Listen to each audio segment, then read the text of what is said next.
Sometimes the hardest part isn't the race. It's the silence before it begins. The heavy stillness, like the world itself is holding its breath. The sharp sting of chlorine burning the back of your throat.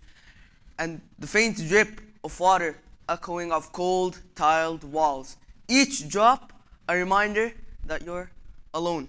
You stand behind the blocks, muscles tight, heart hammering, no music to drown out the doubt, just the hum of the empty pool and your own breath loud in your ears.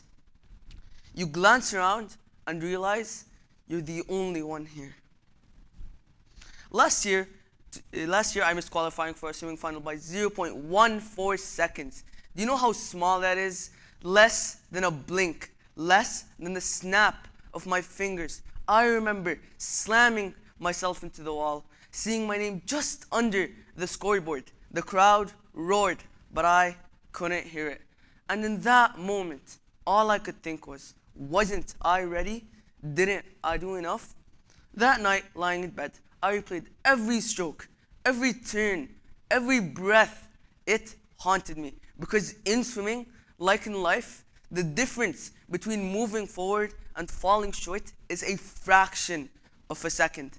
And in that moment, I realized something. That fractions aren't won under the lights. They aren't decided in the moment of the race. They're built in a place most people like to avoid. A place I came to call the empty lane.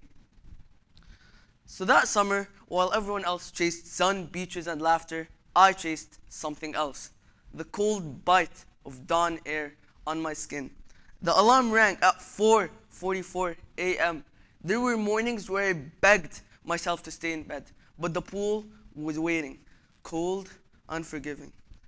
Every dive felt like plunging into ice. My muscles screamed, my lungs burned, but I kept going because in those early lonely mornings, I wasn't just building mentality.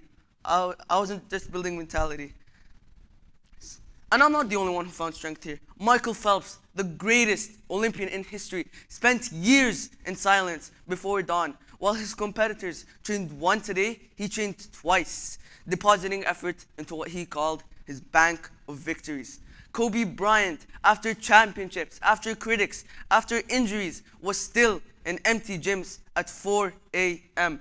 Thousands of unseen shots. By the time the lights had come on, he had already lived the moment alone. And Usain Bolt, the fastest man alive, before breaking records, before striking lightning pose, he spent countless hours running on dark solo tracks. Just him, the curve of the lane, and silence.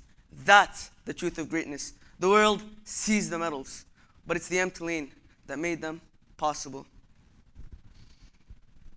The empty lane. It isn't just a lane in the pool. It's a mental space, a test of discipline. It's the alarm before dawn, the sting of winter water, the extra laps after the coaches left, the weekend you turned down a party because you said yes to your goals. Most people quit in the empty lane because it's cold, it's lonely, it's invisible. But that's exactly why it matters, because the empty lane is where winners are made. Michael Phelps once said, what you do in training is like putting money in the bank. You might not see it right away, but when the big moment comes, you'll be able to withdraw everything you deposited. Every lap I swam, deposit. Every early morning, deposit. The extra laps after the coaches left, deposit. And eventually, those deposits added up. And 6 months later, I stood at the blocks at Nationals and placed 4th in all of Saudi Arabia for my age group.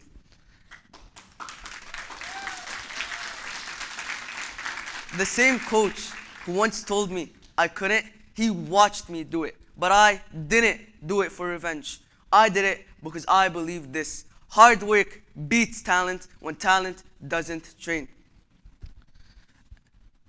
And maybe you never even swam a lap in your life. That doesn't matter because you have an empty lane too. For some of you, it's the desk at midnight covered in textbooks while the world sleeps. For others, it's the piano playing the same passage for the 100th time, not being able to get it right.